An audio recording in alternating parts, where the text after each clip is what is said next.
Well, ladies and gentlemen, thank you for joining me this morning for the ATS Business University marketing training. Good morning. Good morning. We are still discussing the Humanize Your Brand and Customer Intimacy, the best strategic blueprint for driving digital transformation, the amazing keynote that Antonio T. Smith Jr. did. It was one of his best keynotes that he's done. And today we're still discussing the number one way to scale your business to millions. Today, we are actually going to go through each company because we're going to discuss why you don't sell your product too early to an audience that doesn't want it or isn't ready for it.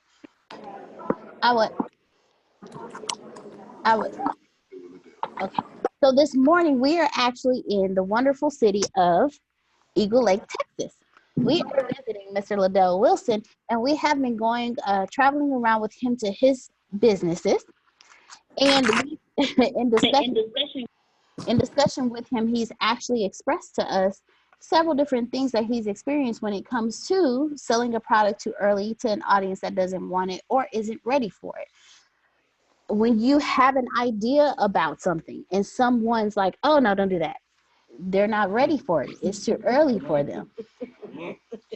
Stay on that for As you can see, okay, so personal story. When I first started my company, I had so many people saying, oh, no, you shouldn't do that. Oh, no, you shouldn't do that. A woman shouldn't be in the music industry. A woman shouldn't do this. A woman shouldn't do that. Or they're not ready for that. You shouldn't do it that way. You shouldn't do it this way. You should stick to the standards. How many of you have actually experienced when you come up with an idea for a product and you're sharing it with people who you actually believe will support you, and they're like, oh, no, you shouldn't do that? Or when you're sitting here trying to promote a product and you're not getting anybody to pull from it because your audience isn't ready for it. Antonio always gives the best example about what was that thing called? The Palm Pilot. The Palm Pilot. The audience wasn't ready for it. So how many of you, and again, guys, we are interacting with each other today, so I want you to interact with me. How many of you have come up or have had amazing ideas for products, and either your audience said it was too early, or someone was like, oh, no, you shouldn't do that, because to them, they just weren't ready for it? How many of you have experienced this? Let's see some hands. Okay, so Mr. Liddell, if you would help us and give us more information as well. And thank you all for showing. But Mr. Liddell, if you can go ahead and just shed some light on your experience. Good morning, everybody. Yes, I will shed some light on that experience. I had them a couple of times, and I've thought sometime now I'm understanding ahead of the game. So I would always talk to people who didn't see what I saw. So if they didn't see it, they would make me feel like I couldn't have it or I couldn't do it. And a couple of times it cost me. Each time I didn't do what I knew to do, it cost me. So we've been discussing that today, and I showed them some of the things that I passed up on because of other people's opinions about what they felt wasn't a good idea, or what they felt wouldn't do what they thought it should do. But it would have fit me perfectly. But I succumbed to it. I bowed down to their opinion because I felt they were older than me. They knew more than me. I felt they were smarter than me. And so I backed up. And just maybe a couple of weeks ago on one of the calls, Antonio began to break down how real estate works and how to look at real estate. And that's exactly how I saw it about 12 years ago. But the people I was around shot my idea down. So for 10 or 12 years, I was afraid to touch certain things because they had got in my head. So I have a question for you. Okay. How do you believe it has hindered your bank account? I wish you wouldn't ask nothing like that, really. Because I try, you know what I'm saying? Because I try not to think about it, you know what I'm saying? But I had done the numbers again in my head later on, and it cost me, passing up on that deal, one deal cost me $4,000 a year just passive income. It cost me that, and that was probably 12 years ago. So do the $4,000 a year times 12, that was passive income just would have been coming in with no hindrances. So yeah, I didn't want to think about that ever again, but Miss Deanna just made me think about that again today. I appreciate it though. My apologies, Mr. Wilson. I didn't want to bring it back any salt, but you know, but I asked that question for a reason, because when you present something to others and they're not ready for it, it can not only hinder you and your creativity and your product, but it's hurting your pockets. We all had a conversation one day. Antonio was talking to us about how sometimes you have to fire your customers. You also have to fire the people around you that are giving you bad advice. Because when you put out a product that your audience isn't ready for, or when you have an idea and you're building your personal brand, and someone around you knocks it down, look how dramatically it can affect you. So I want to bring in Mr. Antonio T. Smith Jr. as well. He has some words of wisdom for us today. Go ahead, Talisha. You can go first.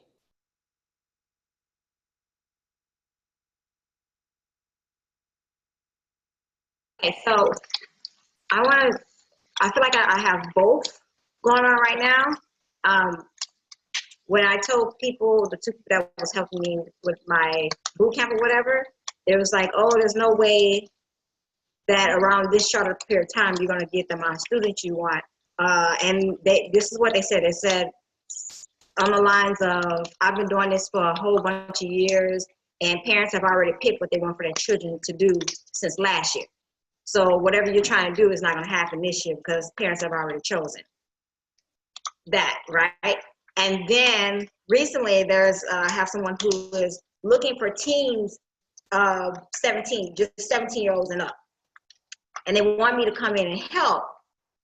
And I want to help, but I was like, can we do it after my event? Because I'm like, I'm trying to juggle this plus trying to help you do your event. I'm going to be promoting two things at once, and it's going to take away from what I'm trying to do. So am I being that person as well? You know what I mean? That's what I'm trying to figure out. Should I be using my time helping them out to get the teams when I don't even have teams myself? That's what I want to know. How do I look at that? How do I gauge that type of situation? Okay, hold on real quick. Did you understand the question? Yes. All right, give me the question. Give it on the mic. So correct me if I'm wrong, Talisha. You're asking if you are that person that's hindering someone else, or yeah. I missed how. I missed how you're hindering. So give it to me again.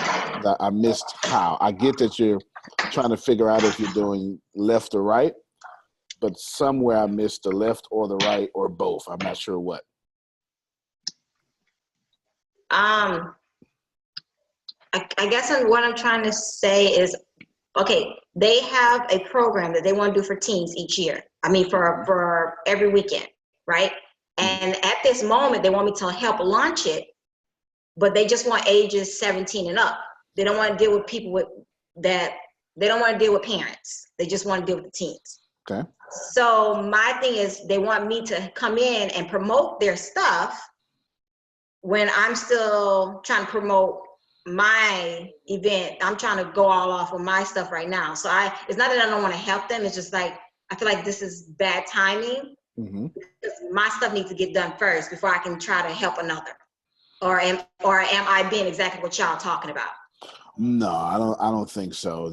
I thought I missed it, but I didn't. I don't think you're doing anything wrong. You want to take care of your company. You want to be healthy before you go out and try to help others. But now, of course, you have an obligation to give from your lack. But right now, what you're describing to me doesn't sound like it's something you want to do, or it's in your dreams or your vision. Am I right about that? Is this something that you're just dying to do? No, this is their vision that I'm helping. But I was like, I felt like I couldn't give until I have. Well, Okay, now you're sliding down the slippery slope. You don't need to have anything before you give. That's in all things. I'm talking about the kids, because he needs the kids. He has the foundation. He just needs the kids. He just need. And I was going to take my kids, whatever kids I got, and give it to him. All right. And what's the partnership here? We haven't created one yet. That's what I'm saying. And he just brought it up to me, and I was like, well, then wait. Let's wait on some stuff. It's just some ideas that he's throwing to me. No problem. But all I know is that he wants teens, and I was like, well, I can't give you teens until I get teens first. So I can push them off. Fair enough. But let's think here like business women for a second, okay? Okay. What we know what his benefit is, he gets teens. What is your benefit for aligning with him? That I don't know. Is there any benefit? That's a good question. Like I said, we haven't discussed it, so I don't know what it is. And your current knowledge, and this is important, everybody. Let's follow this rabbit trail. In your current knowledge of the current situation, how can he, his business, his building, or any of his assets benefit you or your company?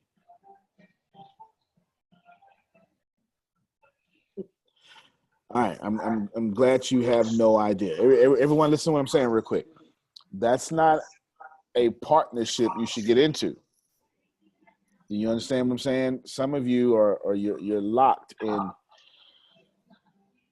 I'm not sure how to say this without.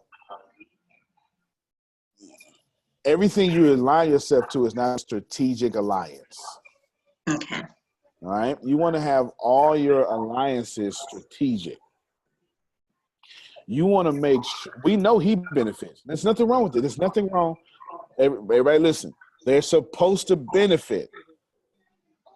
They're supposed to benefit.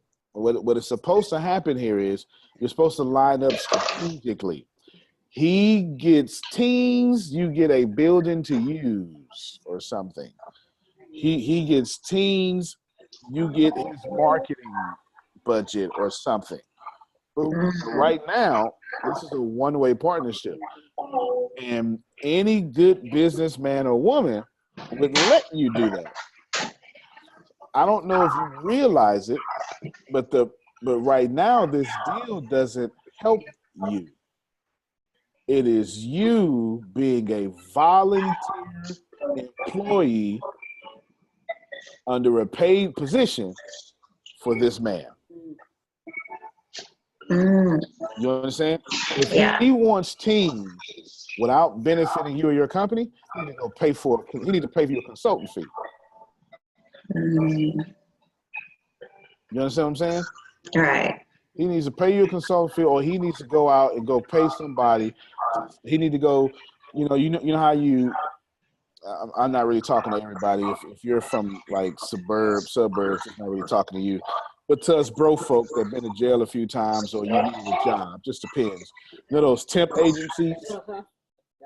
Those temp agencies, right? You get a little temp job real quick and they just contract the job. Yeah, he needs to go find one of these temp agencies to staff his stuff up real quick. Either way, if you're not getting paid for that, then you don't need to be doing it. And I'm not talking about money, because if it's a strategic alliance, all your stuff shouldn't be money. You shouldn't be money motivated. Because if he was letting you use the building for one of your etiquette events, does he have a building? You get what I'm saying? All right. Well, then right now. He was asking. Oh, you muted yourself. Okay, say it again. I said he was asking me what building am I using. All right. Right now it sounds like, until you give me more details, right now it sounds like you're going to do work for him with no benefit for you. Nothing's wrong with that. Everybody hear me. There's nothing wrong with that. That's called volunteering. Do you understand? There is a place, a time, and all of us better be volunteering somewhere. Yes? I don't go to Red Cross, give blood, and be like, pay me. You understand? We should be volunteering somewhere. My question to you, Talisha, Is in this case with this man, are you a volunteer or a businesswoman? I'm supposed to be a businesswoman. Case closed. Case closed. You get it? Thank you. Yes. All right, there you go. There you go. And most of you are doing that by accident. You're putting yourself in volunteer positions, calling these partnerships. Now, what I wanted to do is I'm going to have Grace and Deanna in their own way. Since Deanna passed me the mic, I want you all to actually, Liddell, let's start with you first. Tell them what we did with you, and then we're going to spin the class, the agenda through you and then through them. So what did we do today? Because we left our house at 5:30 in the morning. Well, somebody was late. So we left at 6 in the morning, and we hit Columbus, Texas, before Liddell was ready. So he fed us breakfast. Go ahead, Liddell. Tell us what we have done with you so far. Y'all hear me? Yes, sir. Okay, what we did, we actually went to my businesses, my church businesses and my personal businesses, and we did a walkthrough, and you begin to set up systems and funnels that you could see that could bring more income into the places that we already have. And we rode through the city. I showed y'all the things that I have, and you begin to, speak to me about systems and revenue making assets and things like that. And basically we just gave an overview of everything I'm doing and just helped me see how systems and funnels can increase the income coming into those businesses. All right, y'all got that? Now, first off, I don't want y'all to hear businesses as if he has corporation papers from the courthouse and a printer. Okay, that's not, this man showed us, I don't know, $500,000 worth of actual brick and mortar businesses. Okay, I might be lowballing at $500,000 because his mechanic, his oil, I'm not even sure what to call it, where they put in the cars to change the oil and do the tune-ups and all that stuff and get the alignments, has 3 buildings attached to it. We're in his church right now, which has 3 buildings attached to it and a restaurant in it. And he took us by some other property that had buildings attached to it, no restaurant at that time.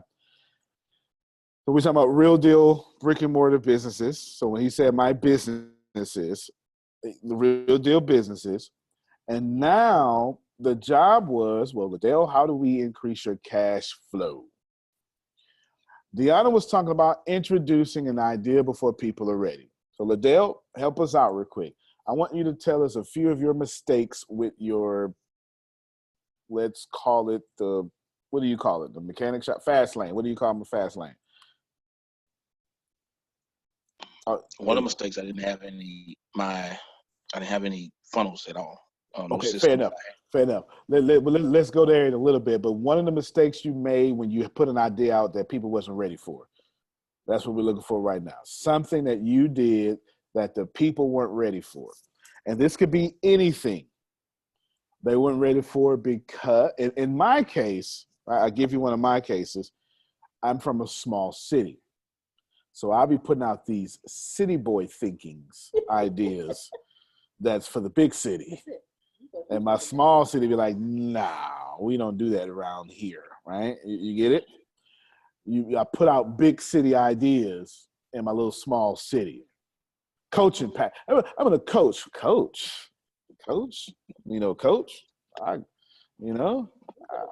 I got a pastor, so I don't know, right? Whatever people say. All right, Liddell, so tell us a few of the things you've done. Fast lane is he does inspection stickers, oil changes, all that stuff. So whatever you think that's called, that thing right there. How many ideas have you put out, whether it be with the customers or even your employees, that were too early for those people to accept? I'm thinking about that. I'm thinking about more with fast lane, I think I haven't put out enough. I think a lot of it's in my head. Okay. Fair But enough. with What the about the church? actual, the church, one thing when I here we go, you got it. Because with church, a lot of people think one way. I think economically, I think business, I think relationship, I think family. So right when we started the church, we immediately began to go into the neighborhood. Immediately, we started doing more neighborhood work than we did church work, Sunday work. That was weird. So everybody was like, when we were helping people, the question was, do they go to your church? And we're like, no, we don't even know where they go to church. We don't even know if they go to church. So that was throwing people off because we were going in places that the church supposed to be what wasn't there. The second thing is I started attaching businesses, create a for-profit arm to the church to where the church could own businesses. I have a whole other entity called Kingdom Operations that houses the business side of the church. And for a while, people thought we were stealing money. They thought you can't do that. That's illegal. A church can't own a company. But I went through the proper steps to do it. So for a while, people resisted it, thinking we were doing something illegal. But now everything is out. They see it. The school is going. They're sitting right now in the coffee shop area. So we've attached businesses to churches. And when I first started doing that, especially out here, it was like I was the devil, you know what I'm saying? So it's been getting better. It's been getting better. So people are kind of slowly coming around. So in the beginning, I took a lot of backlash because I was doing something nobody saw before. All right, that's good. We got a lot of stuff in there to unpack.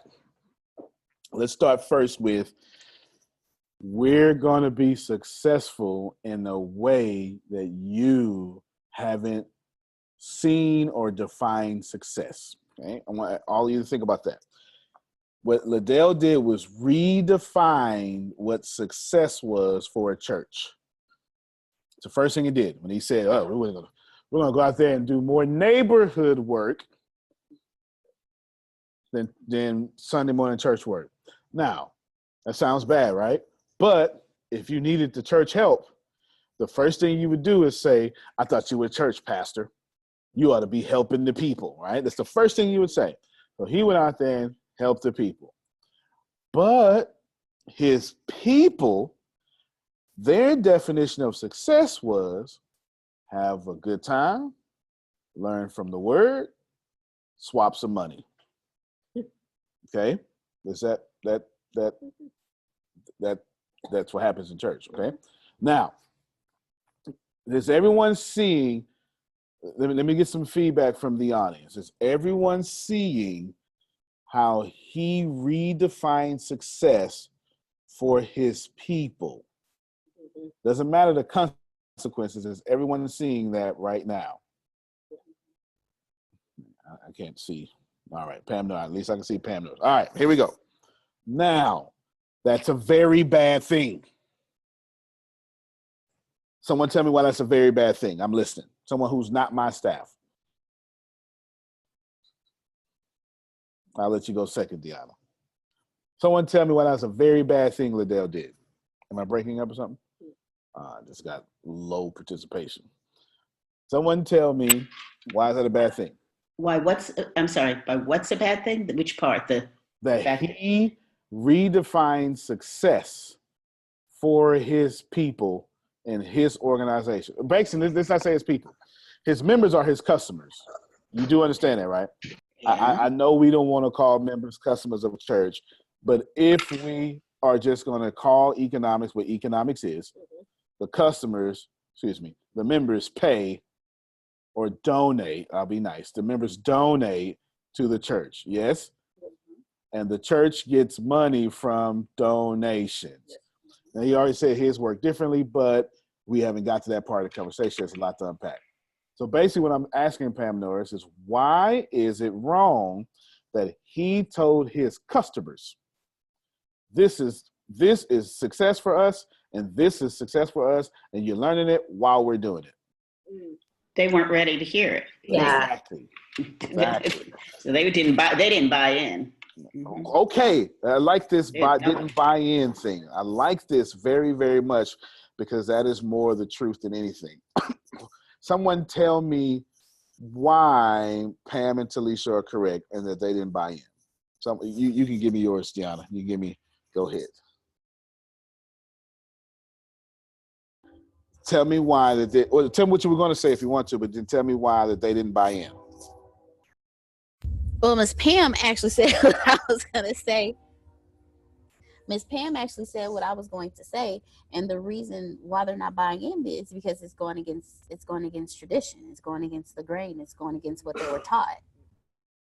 All right, everybody, listen. What was your first point here? Because I don't want people to think I'm rambling here. Say out loud your first point. Don't sell your product too early to an audience that doesn't want it or isn't ready for it. Don't sell your product too early to an audience that doesn't want it or isn't ready. Can we see that we are right beeline on target? All right. Mr. Pastor Boss Liddell. Oh, go ahead, Talisha. Well, I'm okay. So we have a product that we spent hours or months or years working on, and we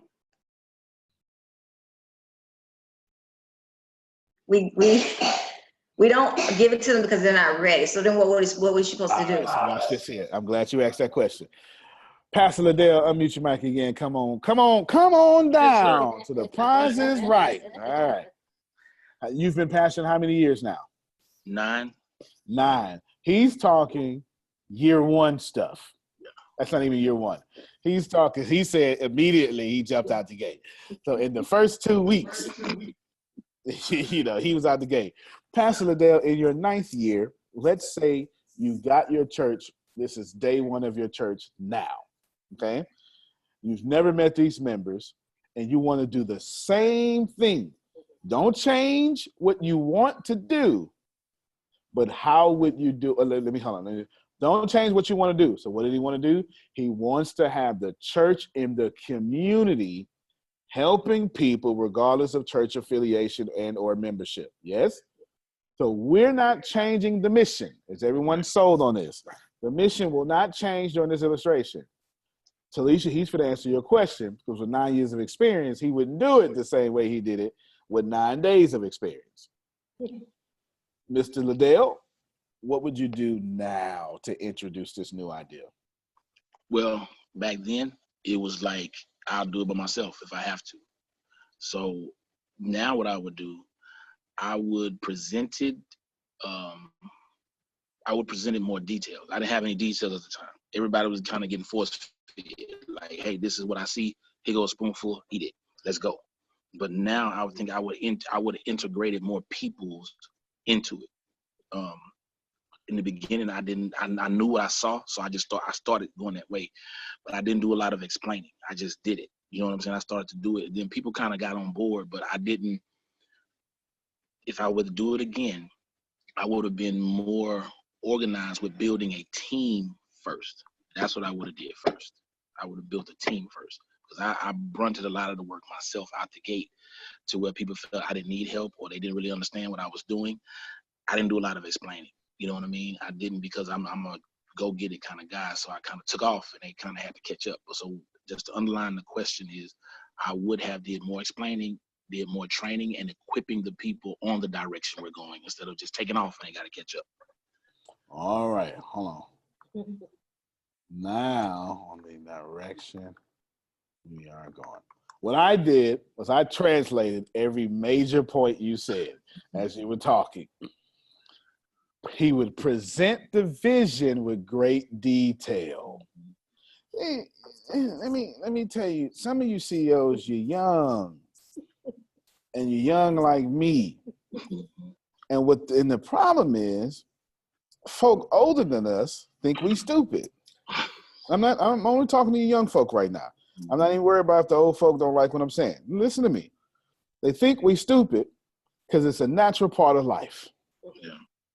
A natural part of life is to think because you have more years, you know more things. Mm-hmm. It's a natural part of life. It is. When I'm their age, I'm going to do the same thing. You understand? That's it.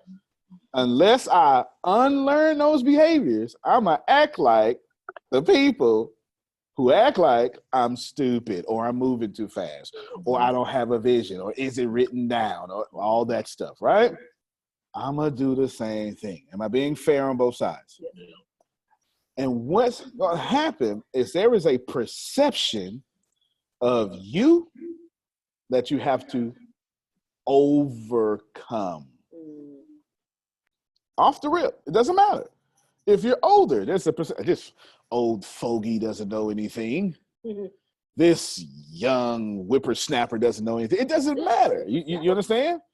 Let's go white, black. This white person don't know nothing about the hood. This black person doesn't know anything about, suburbia or what. Right. We're going to always say something. The way you overcome that something is division. I'll show you. I won't show you. I have Pastor Liddell show you. Liddell, if you want to correct people in your church now, what do you use? Division. And tell us how you do that. The one way, if I see something kind of going off in left field or kind of drifting away, I always pull them back to, hey, does that line up with the vision? Does that line up with what we see? Does that feed the vision? Is in agreement with the vision? Did y'all hear all that? Yes. That was straight wisdom. Yes. That was straight wisdom. Okay? And that's wisdom. You don't read that in the book, okay? You don't read that in the book. That's you getting trapped in a meeting that you thought you controlled, and you found out you were getting crucified in that meeting. Let me know something. You understand? All right. Now let's see if we can. Here you go. Look, let me share it. Let me share it to you. Let's see if we can make this work now. What he would do, Talisha, is before he say, let's go out there, he would integrate the vision in great detail before he implements action. How would you do this in 2019? That's this year. Someone tells me how to do that. He just told you how to do it without the internet. Someone tell me how to do that with the internet. I'm listening. We could use the skills that you taught us the other day. That's right. It was the six. It was six of them. The funnel. I got the picture in my head. Number 1 and 2 is the most important, and I was hoping you are. Just clap for Talisha. That was it. That was it right there. That was it. What comes first? Show them who you are. Discovery. Yeah. All right. What Talisha just wisely, like flesh and blood did not reveal that to her, right? Wisely said was, you know what we're going to do?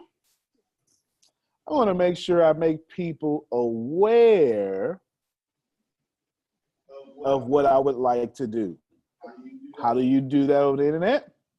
Well, no matter what it is, it's called content. No matter how you do it, it's called content. Whether it be a text, that's content. Whether it be a picture post, that's content. Do you understand?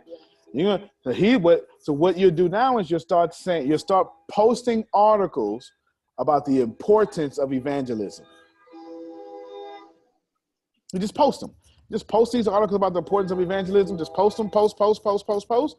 And then he'll soften the crowd for the next step he want to do.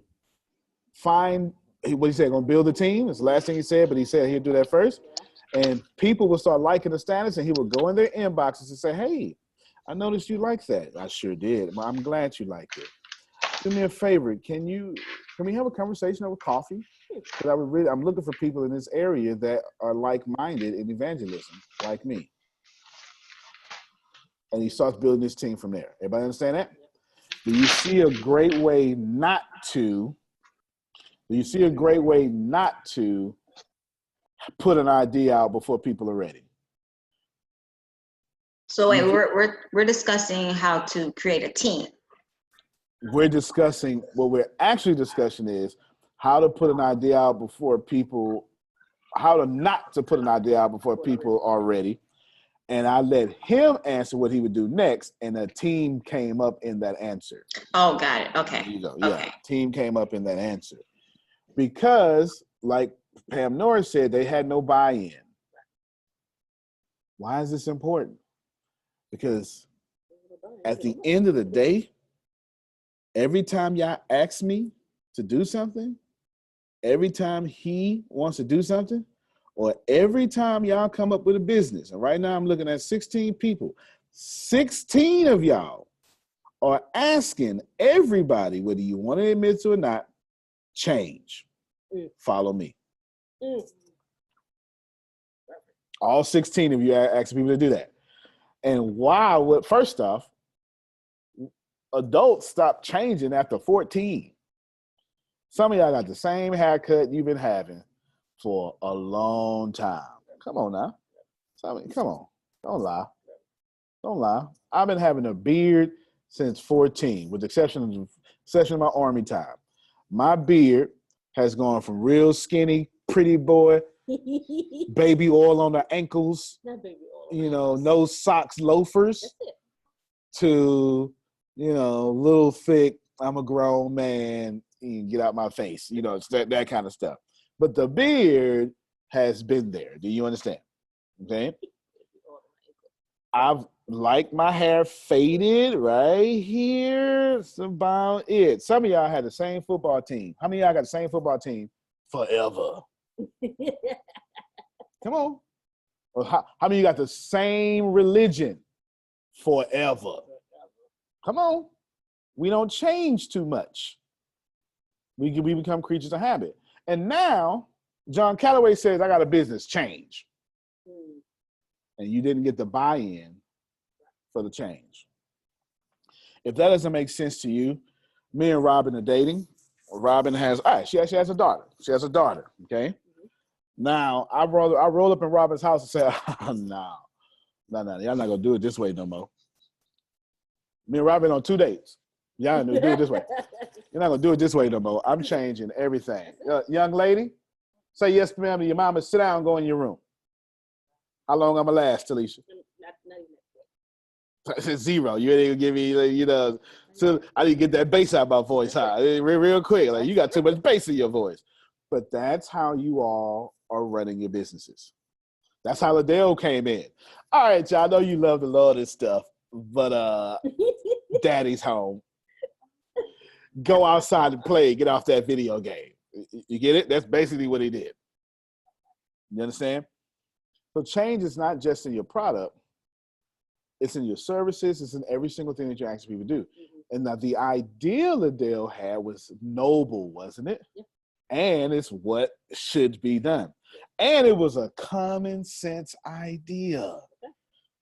But his customers weren't ready. Yeah. And when they're not ready, you must condition them to be ready. My question to you, I'm throwing it back to Deanna. How many of you, and please do me a favor, y'all, before I ask this doggone question. Let me look. From my observation,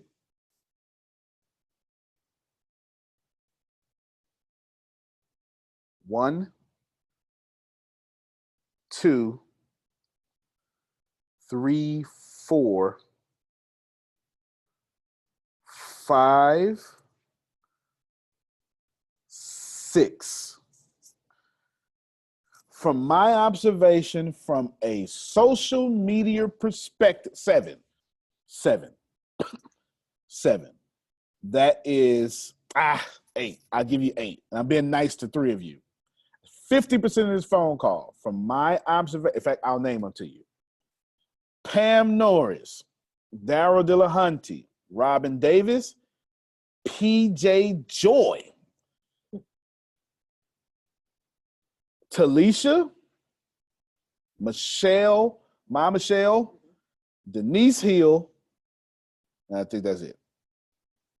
Oh, and Dave.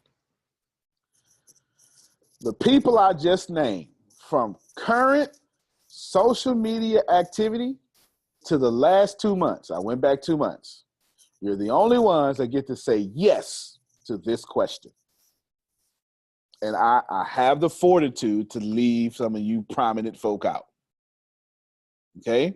The question is, how many of you people have conditioned your audience on social media for the idea that you are intending to propose to them. And only 50%, by my observation, I already said to you, Talisha, every time you do an etiquette video, you do it. No, I was going to say I have not conditioned them though. No. You have a different idea of conditioning. Oh, okay. Right? Okay. Do we know that you intend to teach us about etiquette? And have you talked about etiquette in more than one domain, category, or angle? Yes. All right. And did you ask me to buy from you? No. Exactly. You're conditioning me. You get it? You didn't go. There was a customer yesterday that called us. And actually, I'll let Deanna tell the story real quick, and then I'll come back to that. Deanna, tell them about the customer. She bought from me, to our knowledge, in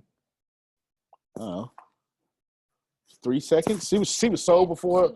She was ready. She came, she called, she inboxed ready. Okay, she inboxed ready. She has a PhD. Okay, she has a PhD. She inboxed ready, and she's in the freshman level course. She's getting it. She's taking them. She's doing the plenty, and then she calls Deanna. I'm just setting it up so Deanna can take over. She calls Deanna and say, "Hey, send about some polling. I need some polling advice."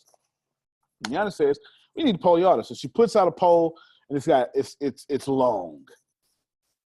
She put out a poll that was a paragraph. All right, that's not a poll. Okay. Then what she does is she comes back. And she learns from Deanna, okay. So she puts another poll out. Then she says, "Buy from me," immediately. Don't nobody know who she is. Now, she is great in her industry, but now she's trying to sell a product in that industry, but a spinoff, like not ABC, like NCIS. Mm-hmm. She's trying to sell NCIS New Orleans. You get it? But without the clout of NCIS. She's got the clout in her business that she has a PhD with, but now she's trying to spin products off of it. So basically, the first thing she did was say, "Hey, everybody, I'm me, buy from me." Deanna, take over for real quick. At this point, Antonio was like, "Okay, that's not going to work." And he told me that, so I called her back. And in discussing with her, I asked her, "What made you buy from Antonio so quickly?" And she broke it down. Her one of Antonio's business business associates is her mentor. He referenced Antonio in several of his videos. She saw Antonio on his show, and he rants and raves about Antonio. With all that being said, she went and looked him up. For how many days? It took her 3 days. In those 3 days, she saw videos on YouTube. She saw videos about the business university. She said after she saw the video about the class, she said it was something that she needed, and then she decided to move forward. She had also heard Antonio in his videos about if you want to be wealthy, you should have a product. She was like, "Well, I have a product." So she said she combined all of these things that made her want to take the class. The first thing was awareness was brought to her. Awareness was brought to her about Antonio through Antonio's business associate, who ranted and raved about Antonio. Then she went through the discovery phase. So she went through the process of going to his YouTube page, watching his YouTube, discovering things about him. She said she watched me all day for 3 days. Yeah, she watched him all day for 3 days straight. Her curiosity about him drove her to want to learn more. So she went through the discovery phase.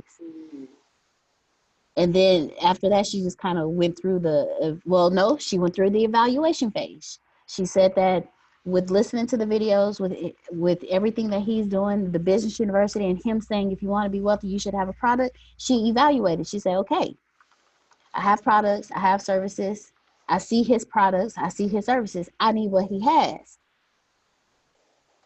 I mean, she went through, and then she went through the intent stage. She made her decision to buy, and then she purchased.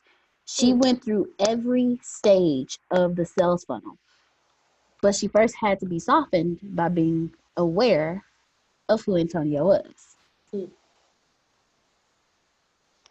that it? Yeah. Okay. All right. Thank you. Now, she just went on there. Hey, I said, Deanna, call her.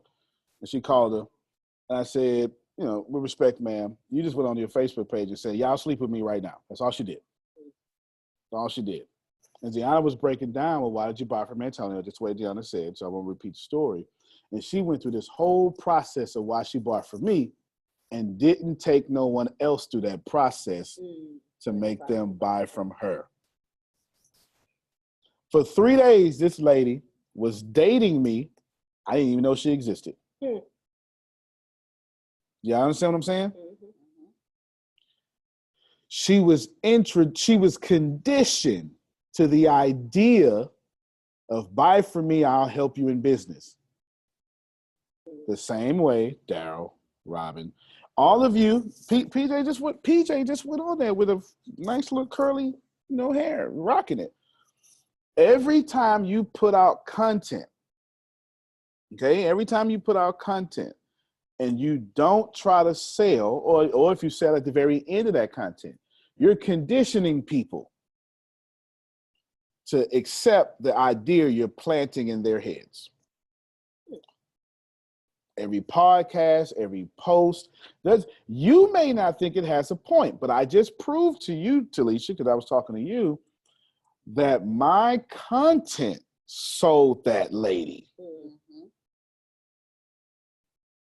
She was referred, so there's some trust there, but then she went into discovery mode. Just because she was referred didn't mean I had to sell. She went into discovery. Well, let me see. Now, as a referral, she would have saw with good eyes. She wouldn't have saw, let me see if he, she would have saw on the benefit of, hey, okay, then if he's good and he's good, they hang together, boom.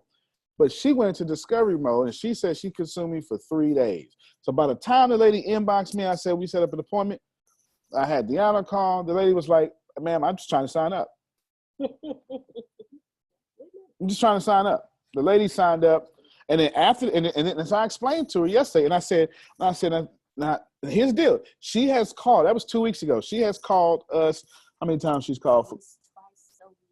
At least twice a week for the last 2 weeks. About 30-minute conversation to P, because she's, not that computer savvy. She's the nicest on planet Earth, and she's learning some stuff. But she's a highly intelligent and aware lady, PhD. Yet, she's received customer service 4 times over 30. So she received 2 hours of customer service in voice, and we responded to every last one of her messages, and there has been plenty. 30, 40 of them, Talisha, 30, 40 of them. So in 2 weeks, she's gotten customers. Remember, she hasn't even paid yet. She put in a credit card. She's gotten 40 messages returned and 2 hours of phone call conversation, customer service. So I asked her yesterday, just to prove a point to them. I asked her yesterday, I say, well, listen, well, all the customer service you got right now, I want you to know that's how seriously we take this company. She said, no, great. I said, so how likely are you to cancel your subscription? I'm never canceling my subscription. Now, if y'all didn't catch that, I don't know what else to tell you, right? I'm trying to make it as plain as possible with real deal examples. She was not introduced an idea before she was ready. She wasn't ready when Mark, that was his name, that's who referred her. She wasn't ready when Mark referred me. She wasn't ready. If she was ready, she'd have signed in. My content over 72 hours introduced ideas to her that she was able to pause, rewind, stop, take care of her customer, because she has her own customers, own practice, own building, and it's a $1 million practice. Please understand, this lady owns a $1 million practice, and she's going, right? Again, I tell you, she's a doctor, right? She really is a doctor. Now, and then boom, she goes on. And she was never introduced anything she wasn't ready for. And if it was introduced when she wasn't ready for it, she had the ability to press pause. Let me pause right. Somebody tell me what you just learned, because I said exactly what you need to receive. Somebody tell me what you just learned. Customer service is everything. No doubt. Customer service is everything. For ongoing income. And, that she said she wasn't going to leave you. Absolutely. That is ongoing money. I like the way you said it that way. Ongoing money. Daryl? Yes, having content that cultivates the customer. I heard that. Content that cultivates the customer. Someone tell me what that means. And someone tell me what Daryl said. What does that mean? Those are some fancy words. Content to help me to grow, but to continue to want to get your content so I can continue growing, so I can continue to make money. Because if you're doing it, and if I do what you say to do, I'm going to make money. So I'm going to continue to follow you so I can keep growing. So you added content that helps you cultivate, grow, and then get you addicted so you keep want to grow. Hey, nothing wrong with that. Nothing wrong with that. Daryl, was that about what you were saying? Yes, in part. I was more specifically targeting conditioning that customer through a process to get them where I want them to position them to buy. That's right. And if you remember those 6 things I taught you, all 6 of those are on there. If you go, it's all about me positioning you to the place where I want you to buy. And then I create loyalty with the customer service, which is the 6th step. I believe we have Phil next. He unmuted his mic, and then John Nowinski. Yeah, your content created a context to what she was wanting to accomplish. Now hear it? She had her own context, and my content created context that was in alignment with what she wanted to accomplish, right? I'm saying the same thing he said, just unpacking, using the word alignment, okay? And I said context twice, but I'm saying the same thing he said. Everybody got it? Remember, I didn't sell this lady. I'm looking for a word. The punchline is my content never takes a day off. It never sleeps. It never complains. And it always works on my behalf. That's the punchline. I was looking for a setup there. Like, I didn't sell her. I didn't walk for her every day, but I couldn't set it up right. The content you produce, it never stops. And too many times on training calls, and I don't mean these, just period, right? Too many times we want to say we're doing something. And you are. But you want to have if you put that content out there, it plays forever. I'm telling you, Pam Norris be commenting on stuff that I forgot I posted. Yeah. I'm not even lying. I'd be like, oh man, I remember that. I'm like 50 pounds lighter in some of these videos she be commenting on. Yeah, it's crazy. But she does, because that content never stops working. Because remember, she said it wisely a couple of months ago. I joked like, that's old. It's new to me, is what she said. Remember she said that? Yes. That's right. It is. And what it does is it re-engages someone. John Nowinski, let me hear from you.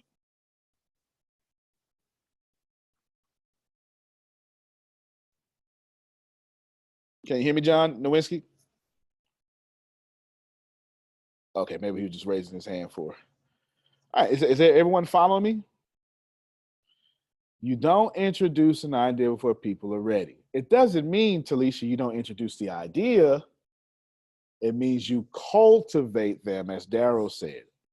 And the best way to do that in the 21st century is content. And and I say this with the softest, most gentle, kindest respect possible, if you are smart, and you know you are, and if you're a good businessman or woman, and you know you are, but you're not producing content, you're wrong. And you're not wrong from unintelligence. It's probably fear. It's probably fear. You understand? You're probably just thinking, I'm gonna give you a few ideas. I remember a time I used to think I was too black to tell people how to fix their life. That's a real struggle. That's a real struggle. It may not be a struggle for you. It's a real damn struggle. I want to say that's the way I want to say it. It's a real struggle over here, right? That is a real struggle. You know, anybody gonna listen to this little black kid? You get it? Because that's where I come from. I have friends. I have friends that their dream is to preach in my church. I'm serious. It's so yeah, because white preachers don't get to come to black churches, right? I'm serious, right? Now, well, not often, but well, you know, at least where I come from, almost not ever. And so they come, and then they tell me, "Oh my God, that was so awesome! I love the way your people was talking back." Because you know, you come to a black church, we gonna talk back to you. You know, you're not gonna just talk there. You're not gonna say that, and anybody finna talk back to you. But here's the point I'm making.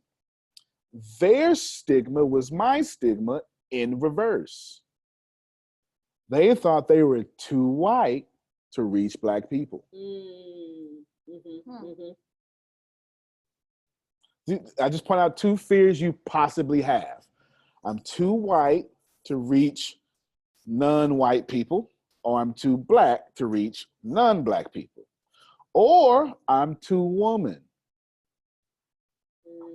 All right, who's got the two woman problem? Because I heard a lot of. All right, go ahead. Let me talk about it. That was a lot of energy behind that. Going into the music industry, you're always told you can't do it, and because of my personality, I was always told you're too nice. And my biggest fear used to be, okay, not only am I a woman, but am I urban enough for the industry?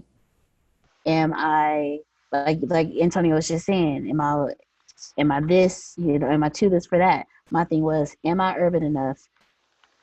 Will I fit? Will I be able to sit in a room full of black businessmen or even white businessmen just to discuss music? Because in some areas I'm too bright and in some areas I'm too dark. So that's a battle that I had when I was going into the music industry. Now I'm like, I don't care. You're just gonna listen to what I say. I've been under Antonio for a while. That's fair. Anybody else have a different perspective on the two women? Because there was a lot. I mean, I saw some. Okay, yeah, I saw some faces. There was a lot of energy behind it. Right. I mean, for me, first, and then Talisha next. Okay. In my career path, I was the only female-owned law enforcement training firm in the United States for 20 years, and I was a gang expert for the government. And nobody thought a black female could be a gang expert because that was predominantly a white male field with teams. And so always dealing with that. But my firm lasted longer than everybody else's. Most of the other companies failed. So I was just, you know, always having to prove myself, you know, and I had to get over the fact that only men were dealing with gangs and that there were no women dealing and negotiating gang truces and infiltrating and deciphering gang graffiti and stuff like that. I was the only one out there doing that stuff. Wow. Y'all hear that? Talisha, let me hear from you. This just came to my head because I didn't really think I was dealing with this, but I feel like I got to prove myself to women. Oh, that's good. That's it's really, like really good. Men are more receptive to what I'm doing and willing to help, or you know. But when I come to a woman, I get vibes that's just like I feel like we're the same. Like why'd you look at me different, or I don't know. That's the problem I've been getting. Yeah, I feel like you, Tom, because Grace is agreeing with you greatly. Go ahead. There have been times when I would cold call, whether it be for the business university or the bureau, And every time I got to a female's name, I was like, ugh. You know, I don't know. I get the same vibe that you do, Teresa, sometimes. It's like when I call, you know, and tell them what it is, who I am, what we're about. I don't know what it is, but a male is more receptive to say, hey, yeah, you can call me at this time. Women are too, but it's I can't explain what it is either. I'm guessing, you know, Antonio, how you talk to us about 3,000 women applying for 3 jobs. Yeah, I think that's what it is. Yeah. Wow. All right, go ahead, Michelle Mueller. Okay, you don't, Michelle. On. Just to add to that, I also too feel great, like Grace says, when you get a woman on the phone for calling. And the only thing that I can think of that why that is we're protective. Especially in the business world, we are very protective of what we do, who we are, who we associate with, because we have been taken advantage of in the past. So maybe that's why. So what helps me is just realize what helps me on a cold call is she's just like me, or I'm just like her. Mm. Y'all hear all that? That's powerful, ain't it? Now, someone tell me why that would stop you from doing videos. That's why I brought it up. That's what we were talking about. It doesn't stop me from doing the video. Mm-hmm. No problem. So who does it stop? Does it stop anyone? I'd like to jump in there. Sure. You know, I spent a lot of time in San Francisco as a chef, and back in the late 80s, early 90s to early 2000s, there was only 2 Black chefs really in San Francisco with any notoriety. I was one, and there was a guy from England. And at the time, I was written up by the San Francisco Chronicle as having the best food pound for pound in San Francisco. Well, my name is deceptive, so no one knew I was Black. So they just knew this Delahunty guy is just killing it, right? Mm-hmm. And initially I thought it was about me being Black. And I found out later it wasn't about me being Black. Well, for the most part, it wasn't.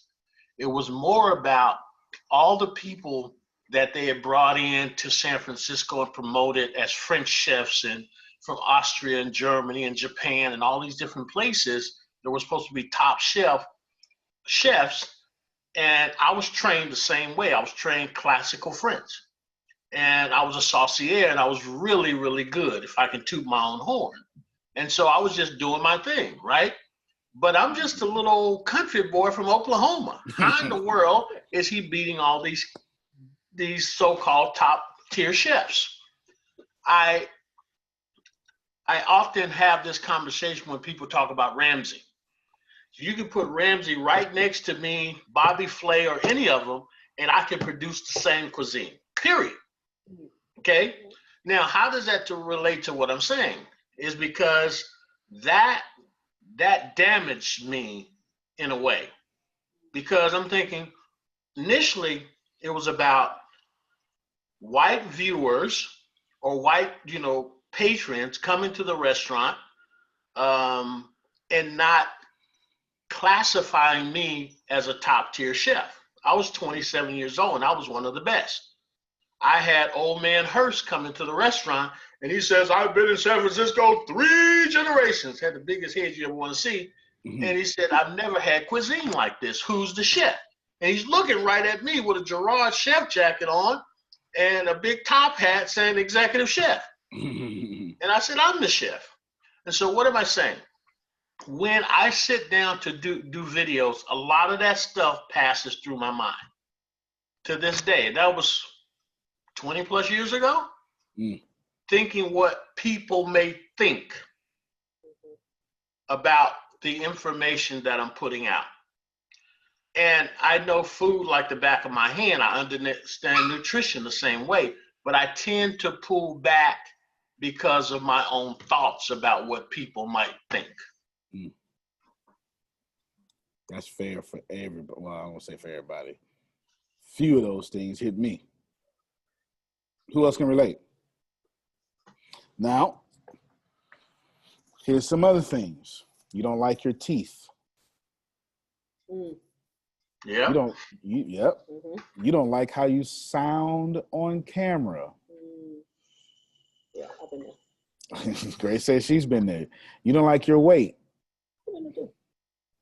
You have some flaw about you physically that can be visibly seen on camera. Come on, I'm talking. Yeah. And all these things are stopping you from putting content. I promise you, I know it sounds like, oh, well, this guy is saying it because you already have. I get it. But if you just put it out anyway, your audience will fall in love with you. I know that's a bit hard to accept. It's also liberating too. So you may be struggling between the two. You honestly may be struggling between the two. You know, you know what? All right. Someone tell me, I'm gonna be very gentle here, okay? It's not even bad though. I just wanna, someone tell me someone who is not 40, okay? When you 40 and under is who I'm looking for. 39 and under. Yeah, disqualify some of y'all, okay? Someone tell me when you first heard of Michael J. Fox. 39 and under. I think it was Back to the Future. Or no, no. Before the movie, he was on a show. I can't remember the name of the TV show. No, it's good. It was like Facts of Life or something. No, it wasn't Facts of Life, but it came on around that same day. It was contemporary Facts of Life. Yeah. May I ask you that? That's okay. First off, you may not ask who's that. You need to be punished for even asking that. Shame on you. Shame on you for not knowing Michael J. Fox. Okay. But he shame on you. Okay. I'll answer that a little bit. Shame on you though. Okay. Family ties. Thank you, Liddell. Okay. Family. What I said? Family. I said something. I don't know what I said. Facts of Life. Okay. That's Tootie. That's all right. That's all right.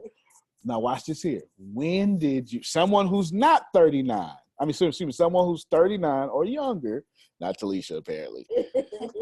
When did you start rooting for Michael J. Fox? Back to the Future. Someone who's 40 and over, when did you start rooting for Michael J. Fox? I'll tell you when it was for me. Parkinson's. That's what I was going to say. That's what I was Yeah, Parkinson's. Yeah. Okay, right? See, the Pam, Daryl, we all start rooting for him when he had Parkinson's. It is inherent in all of us as human beings, and I promise you, you can look this up, or you can just look up any Jordan Peterson novel. We love heroes that bear their flaws. I got you, Pam. Okay. We can have a stone cold argument right now. If I tell you Batman is the greatest superhero alive, we can have a cold argument right now. Some of y'all not gonna disagree. You know why we like Batman so much? Because he ain't got no superpower. Yep. He's real close to us, isn't he? You understand? He's just rich, right? And we kind of want that. But the point is, we love when people get on camera and are unapologetically who they are. Pam Norris, and then John Nowinski. I just wanted to say, Antonio, you are so much in my head these days. Late last night, we were trying to put more content out, and I was doing the voiceover for some slides that went out this morning on a thing. And we were on like I was doing the taping, and Tony said to me, "Is this okay?" And there was something in one sentence, I didn't like my voice quality. And I was gonna go, "Oh, do we need to do it again? I'm tired." And I went, heard you in my ear going, "Nope, put it out." Put it out. They won't care. They'll love you anyway. Put it out. And I said, and I looked at him and I said, "No, put it out, and I'm going to bed." That's it.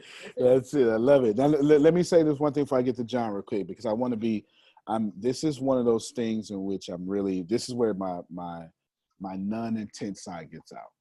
I know for sure that I am talking upon some of your toes. And I don't mean to step on them.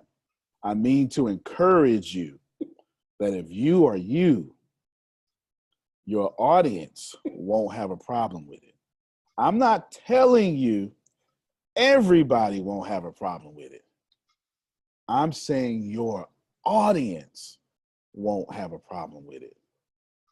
Do you understand what I'm saying? Mm-hmm. I'm telling you, when the way I look, the way I am, my facial hair, my voice, my intensity, my whatever it may be, it turns off a lot of people.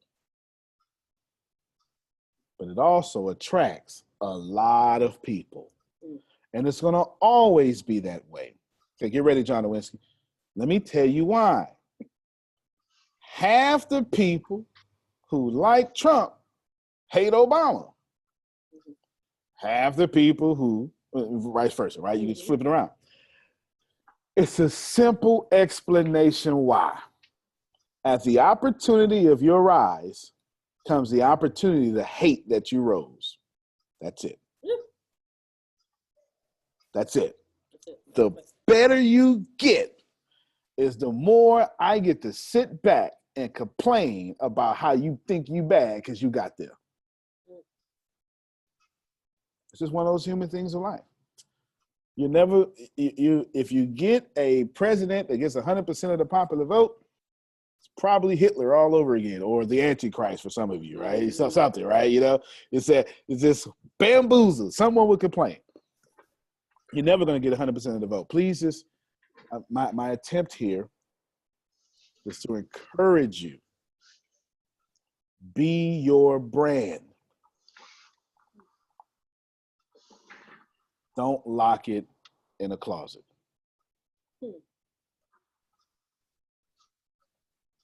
You understand? Liddell's facial hair, my facial hair, and Dell's facial hair are not the same. Completely different. They're all our brand. Get it? John Nowinski? I just wanted to follow up on that and putting yourself out there. Last year, I started recording the Race to 5,000 just to put myself out there. And at first I was hesitant about it, and I just got to a point where I said, it is what it is. And I just started doing them more and more and sharing them on the page. And I went to the event last year, and I felt like a celebrity because so many people were cheering me on for being willing to just put myself out there, knowing I wasn't a professional and I was just doing it to see what I can do. And people bought into that.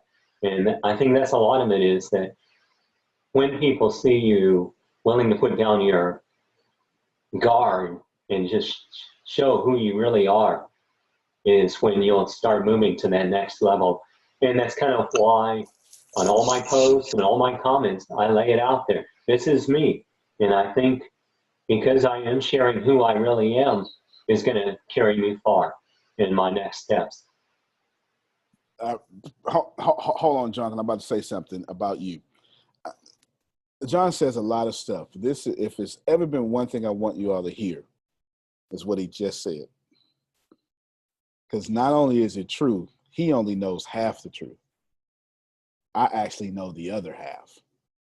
Never talked to John about this here. I was there when John got there. I was in charge when John started coming out of his shell. And I remember people saying, who is that guy? He's weird. I'm dead serious. It is absolutely true that he was a celebrity at that event.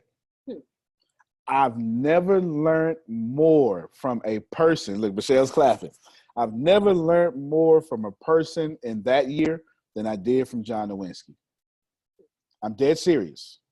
I'm dead serious. I remember him talking to me. I remember him going to another lady, real nice.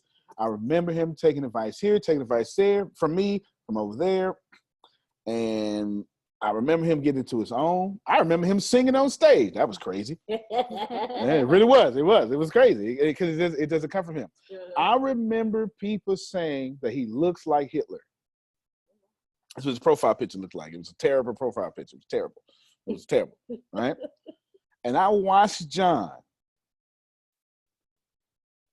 be the weird guy that won everybody over. I'm not joking. Michelle, because you were behind the scenes, because you would hear me getting some feedback and stuff. Am I lying, Michelle? No, you're not lying. Let me tell you, I first met John when he was doing videos. He was trying to get his 3-minute story out, and he was doing his videos. He was awkward. He was uncomfortable, but he did it. And he did it. He won everybody over. He listened to everybody's advice. He came into his own. He got on that stage. He rocked it. He played an air guitar. We cheered him on, and we fell in love with him. John is awesome. It was his show. I don't care what nobody says. Mm-hmm. That year, it was his show. So when he said, I just want you, Denise, I just saw Denise put in chat. If you can talk, Denise, can you put that out there too? Because she was part of the process too. Yeah, if I remember correctly, and John will have to correct me, I had just come off stage and he was talking to me about kind of what I did and rethinking. We were getting ready to go to our 3 minutes, and he was just constantly kind of rethinking over what he was going to do and wondering how he should start and, what he wanted to do. And then he just, I just sat there and watched him talk himself into, I'm just going to go for it. Like, I have nothing to lose. I'm just going to do it. Like, yeah, man, go for it. He did it. I never learned more. Thank you, Denise. I never learned more from anybody that year. I'm telling y'all, I'm not joking. This guy was the weird guy. And John is weird. Let's don't get it twisted. We love his weird self, but he's weird. He's weird like me, all right? But he's like a different weird, right? But I'm dead serious.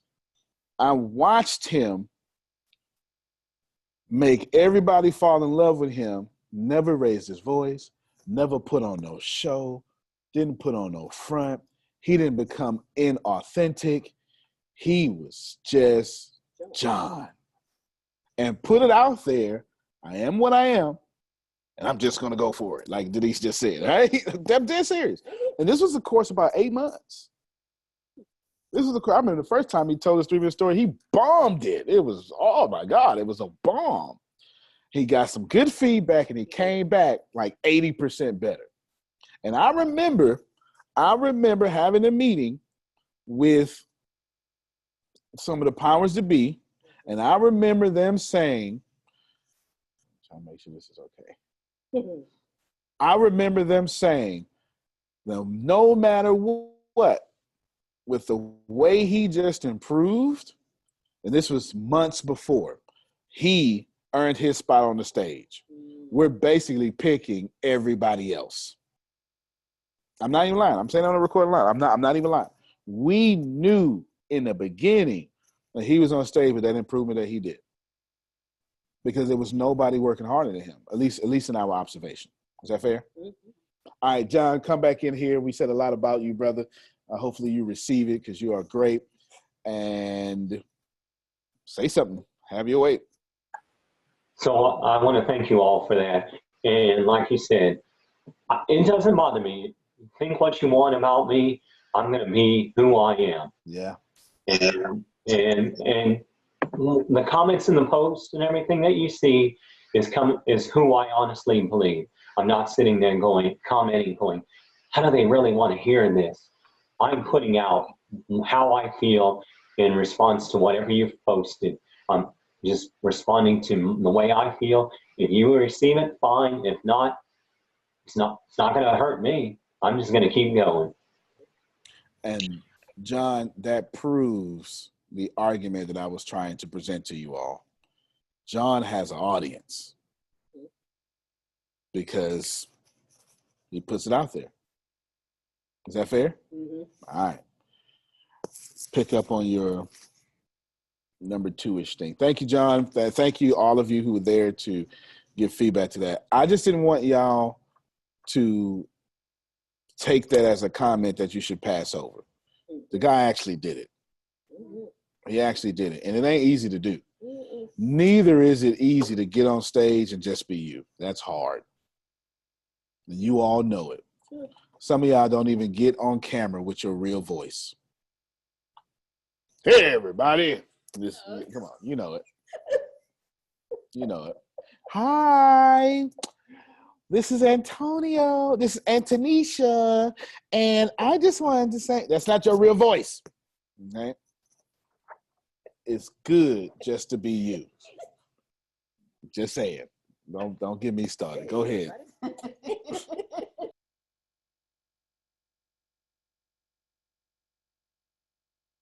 The number one way to scale your business to millions is you don't sell your product too early to an audience that doesn't want it or isn't ready for it. The other thing is you must have a personal brand. If you have not seen Antonio's Becoming a Personal Brand keynote, I really do recommend you go watch it. Because how can you sell a product to your audience too early, or it's something that they don't want or isn't ready if you don't even know what your brand is? How can you even poll your audience monthly and sell to the willing if you don't even know how you're going to appear to them? You must have a personal brand. We all know Antonio's personal brand, and it is strong.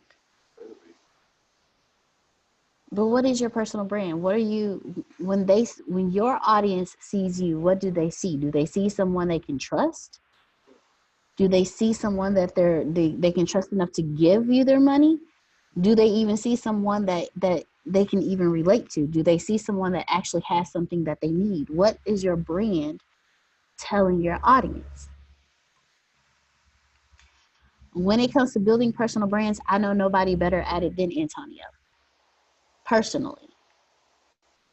So, Mr. Smith, if you can shed light on us why you must have a personal brand if you want to scale your business to millions. The way the world works now is we don't buy companies anymore. We buy brands. We buy personal brands. I hope I'm able to reach you all here with this. We're not if anyone is about labels, it would be the people that were born during the Tylenol era with the debacle that happened and the way they recovered. Because that was pushed up upon you. But the more we progressed as a civilization is the more that we wanted to express ourselves. So labels and brands don't matter anymore. You can tell this. Remember when clothes used to be, your label used to be real big right here on your clothes. Now they put the label so small. Some clothes, they just got them on the inside of the shirt or behind it. They don't even do that anymore. We buy brands. Everyone just heard the brand of John Nowinski. And right now, if he had something to sell, somebody here would buy it. Mm-hmm. Because we are encouraged. We are encouraged by someone that has the fortitude to stand up for themselves and just be themselves. No one's going to, it's being a millionaire is easier than it's ever been in the history of mankind. And in fact, I just read yesterday, the top 40 richest, Forbes top 40 list hit a record this year that the lowest person was at, it was like 2 billion or 20 billion. I can't remember which one. It was a record though. So the money's, it's easier now, but now it's all brands. And I hope you get that. If your church is struggling, the church brand is struggling. If your coaching business is struggling, your coaching brand is struggling. last thing I'll say about this, and I'm going to lean in, and I really, really, really, really hope you hear this, but if you don't, at least Denise Hill will hear this. Denise Hill comes from a place of middlemen. She comes from radio, in which, in order to be successful, you have to learn how to sell sponsorships. In order to get on the radio, you had to know someone. In order to get rotations, you had to know a lot of someone's. In order to get interviewed, you had to know someone who knows someone who knows someone. And in that thinking, that's correct. It don't exist no more, though. The internet changed that. The internet changed that so much, artist development is a dinosaur position. You don't need to develop artists no more. Does this artist have 150,000 people following him or her on Instagram? I'm not joking. In fact, I'll even let Denise speak to this. At this point, the internet crushed the middleman. This is the greatest time on planet Earth to have ever built a brand. John Nowinski is proof of that. You do know John Nowinski does not have high cheekbones. He's not some tall blonde girl or, man. He doesn't have the abs, six pack. You know what I'm saying? He's not tall, dark, and handsome. He's John, attractive guy, middle class, older white guy. I'm not even sure he's white. He's something not black. I don't know. Right? And no one's gonna say, "Oh my God, you have the face to be looking for Hollywood." No. But John's gonna be more famous by anybody in this group because he knows how to use the internet, and he's not gonna stop being himself. And there is a whole section of the internet looking for someone that won't stop being themselves. Just looking for the regular guy. That's how Trump won president. Regular guy. Well, kind of, sort of, but you get it. Right, not a politician, right? You get it. Obama, regular guy. You feel me? It's 8 years now, or 12 years in this case, that the country has been in the mood for a regular guy. And I'm waiting. I can't wait for it to be a regular woman. That's me, though. Don't worry about me. Go ahead, John. You feel say something? Oh, I was just going to say, and that's why I know I'm going to succeed, because that's what everybody's looking for. We're tired of pretentious people. I know that's right, brother. I know that's right. I'm not mad at you. And I truly believe you're going to succeed. I really do. I'm not just saying that. I really do. That's why you should build a personal brand. The internet lets you do that. Denise, if you can talk, I never know if she's saving somebody. I worked a day with her. I mean, she's in heels walking faster than me, I tell you. Break down your observations of how the internet has made it easy as possible to become a large personal brand now versus the days of how it used to be the last 25 years you have experienced. It's interesting that you were talking about when you were talking to Pastor about, doing something before you brought everybody on board. The internet has leveled the playing field, but for some reason it's hard to convince people of that because they're still kind of sold out to believing that you have to make it in a particular way, or their standard of success is that once you've seen yourself here or here, once you've seen yourself on this stage with this particular person, or you've heard yourself on the radio, or you've seen yourself on television, then you've succeeded. Even though, they could have massive influence online, it's like until they have these encounters or experiences that, society is held up, they still feel like there's something, that they're missing out on, to the point where I have clients who are independent recording artists, and I'm like, here's the strategy. We're going to do this, and this. Okay, but, I want to get on the radio. I'm like, listen, but let's go do this, and this. I need to be on the radio. I'm like, listen, okay, be in your car at 4:50 with this radio station on. And I'll call a friend of mine and literally be like, can you just play this real quick? And they'll play the song, they'll have their moment, and it's like, now we can move on to actually making some money and getting some work done. It's like, too funny. Can we move on now? Like, for real. So, I mean, the internet has leveled the playing field, and you don't need that. It's really our own egos that desire that. Wow. Yeah, I got it. I don't know what else to say. Like, I don't know what else to say. That's beautiful. It is absolutely beautiful. Absolutely beautiful. Whew. Next point.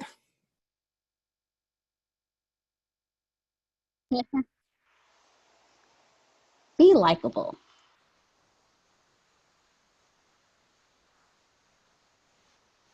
I mean, it's very self-explanatory. Be likable. Nobody buys from anybody they don't like. Fair enough. When you're marketing, you're not gonna draw anybody's attention if they don't like you. Prime example, when everything happened with the whole football and Kaepernick, in the NFL lost a lot of followers. They became unlikable. There's another. What is another company that became? Plenty of them. Okay, Blockbuster became unlikable. Therefore, they lost business because the marketing shifted. If no one likes you, no one's going to buy from you. If no one likes what you're putting out, they're not going to buy from you. So when your personal brand has to be so strong to where people look at you like, you know what, I like that guy. I'm just gonna buy something from him.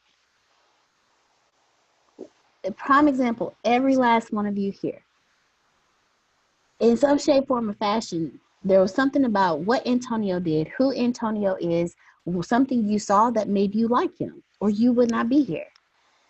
I'm a butthole. They can't hear you.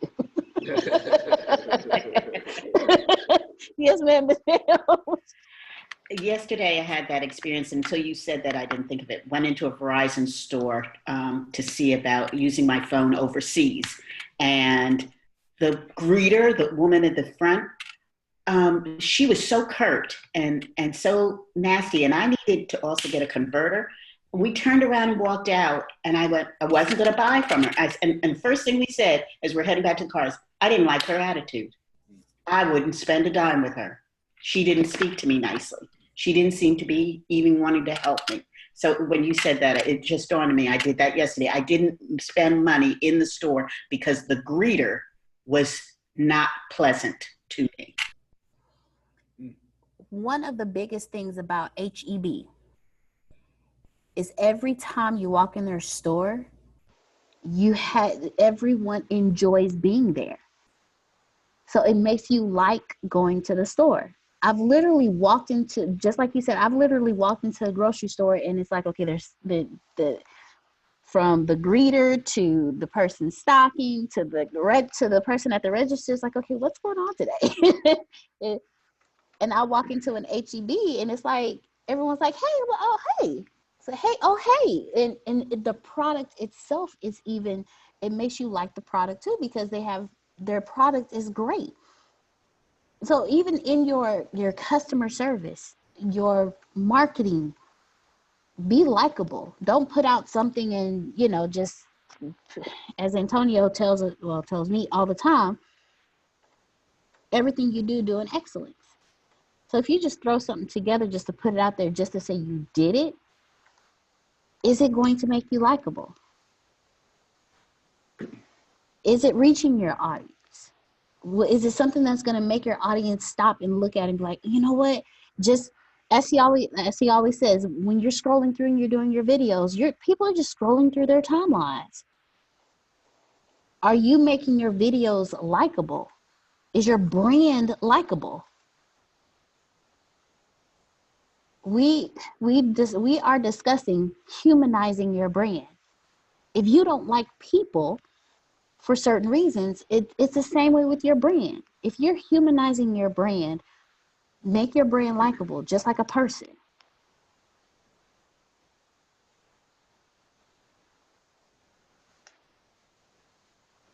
Who? Okay. No, go ahead. Who here has a company? Oh, no, let me say it. Okay. Okay.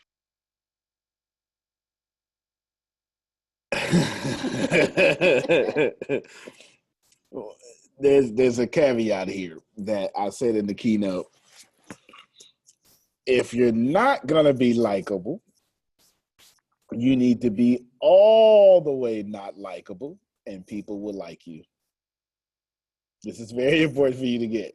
Okay, I want you to think of.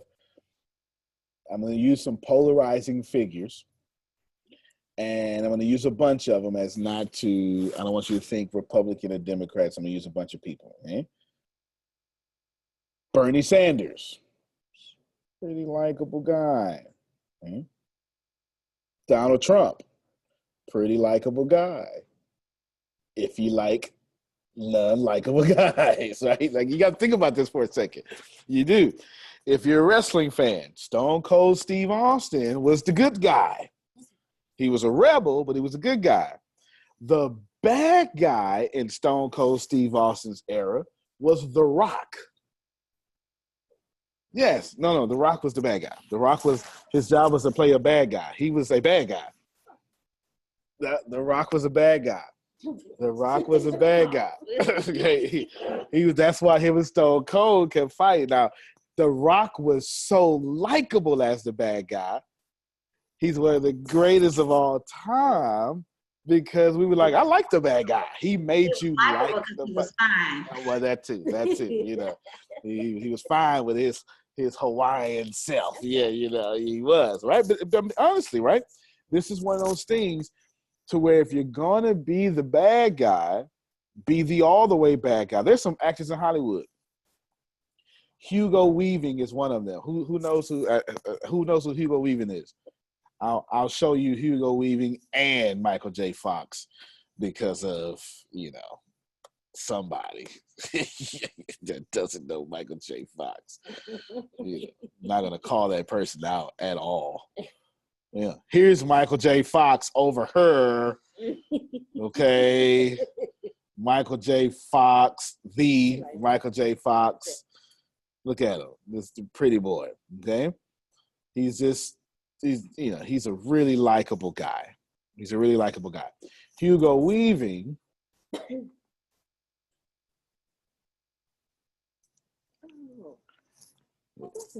That's his name. Agent Smith for the Matrix. He's always playing a bad guy, isn't he? Because he's so freaking likable as one. He plays him so well. Even in Lord of the Rings, he was a good guy who was a bad guy. Like, even the good guy, the elf, he was the bad guy. He was the father. He was the elf. He was the elf leader. But they were good, but he was overbearing to his daughter and didn't want her to be with the human, okay? Because the human was going to die. So even in that, he was still a bad guy. But come on, he's been V from V Vendetta. He's been Red Skull. Yeah, he was V. He was V from Vendetta. Agent Smith. He's been everything, right? He's been everything. The reason I'm bringing this up is because Donald Trump is likable, y'all. No matter if you like him, he's likable. Mitt Romney, likable. Doesn't matter if you like him. Actually, didn't have much of a problem with Mitt Romney. Okay, was lethal, nice, nasty, the good one. Yeah, he ain't lying though. He ain't well. I forgot all about that role.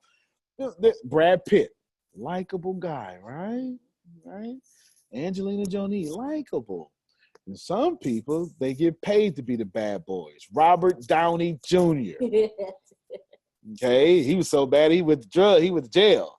And it had a comeback, and he's Iron Man if you don't know who that is. Okay, let's see who else is a bad guy. That Colin Farrell, who knows who that is? I can't believe you all don't. Or maybe I'm just a Hollywood junkie or something. Maybe that's what's going on. Maybe I'm just obsessing over Hollywood or something right now. There you go. That guy. That guy. This is the bad guy. Please know that this guy has the bad boy. Don't he look like the bad boy? You shouldn't take him home.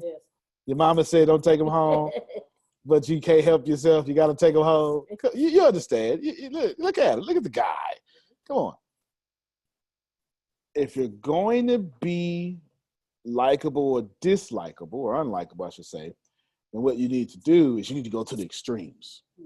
So I have a question. Yes. How would you categorize Denzel Washington? Because sometimes he played bad, sometimes he played good. He's so likable, isn't he? Don't you just think Denzel Washington feeds kids in Africa? Right after he prays for 4 hours. That's why he won the role for the Emmy for the bad guy. Because it was like, oh my God, this is Denzel doing this. Denzel's so likable. He's so likable, he still gets regular roles in his 60s. You do know he should be Hollywood blacklisted by now. He should. He's too old for Hollywood, but they don't care, right? Phil says pretty, right? I mean, they don't care. I mean, he's just this likable guy. And there's a lot of people like that. I just want to show you, left or right, be either. But if you try to be in the middle, you're automatically unlikable. See? Yeah. See that? See that? That was painful. If you try to be in the middle, you're automatically unlikable. You know what's a word for unlikable that's worse? Obscurity. I don't know who you are, so I don't like you. If I was to tell you, if I had one thing to tell all of you right now, listen to me, they don't know who you are. That's why you're struggling. You understand? Honestly, you just literally, you're obscure. That's your problem. Your problem is not you don't know business. Your problem is obscurity. We don't know you, man. Deanna has a story to tell. She doesn't want to tell it, but she's going to tell it anyway. Go ahead. It goes along the lines of what you were saying. If you're going to be the bad guy, be all the way the bad guy. If you're going to be the good guy, be all the way the good guy. You were talking about wrestling. There is a wrestler called Roman Reigns. He started off bad. It was him and two other guys. And when I tell you he started off bad, he was like the extreme, all the way bad. Well, they actually showed, I was watching something about how your audience actually can control your brand. And we all know how with wrestling it flip-flops. You know, they're a good guy, then they're transitioning to a bad guy, then they transition back to good. The audience, because he was so much of a bad guy, when he tried to go good, when he tried to change his brand, he couldn't. He could not change his brand. The audience would not accept him. Every time he tried to shift it over, he got booed. Nobody wanted to shift his brand, and I was bringing that up to say, like you said, don't weeble wobble. Know who you know. If you're gonna do it all the way, and then be careful, because also if you do not know what your personal brand is, your audience will decide for you. Your audience will tell you, well, no, we don't want you to do that. We want you to do this. And so now, because you are unsure about your brand and you're marketing and putting yourself out there, now you're unlikable because you didn't know who you were. So your audience is like, well, we don't like you because for whatever reason, you're not doing this, you're not doing that, or you're so confused, you're making us confused about what your brand is. So that's what I want to say. Back to you, Mr. Antonio. There you go. Talisha Lee. Oh, Jesus. Okay. Okay, so what you just said, Deanna, if I'm teaching etiquette, but my more target is more so for teens. So since I need to go all teen, and when everybody else keep telling me, oh, do you have this for adults? Don't stay that way. Or I'm misunderstanding. Is that making them choose for me when I know that teens is what I want to do? But I hear a lot of people, oh, do you have a class for adults? Do you have this? Do you have that? Okay, Antonio, correct me if I'm wrong on this. If teens is what your focus is, build your brand on teens. Once your brand is strong enough with teens, you can offer a class for adults. You can offer that. But if your brand is all teens, then stick with you. If you're doing your branding around teenagers, build your brand. Build your brand focused on teenagers. Once your brand is solidified, once they know you for Talisha does business etiquette for teenagers, once that is out there, once that is solidified, then you can say, hey guys, guess what? I have a course for adults. But if your brand is teenagers, build your brand on teenagers. Now, Antonio, please, if let me know if there's something that I'm missing in that. Nah, you're not missing nothing. But let me just pause real quick because Darryl said Blair Underwood. I forgot all about him.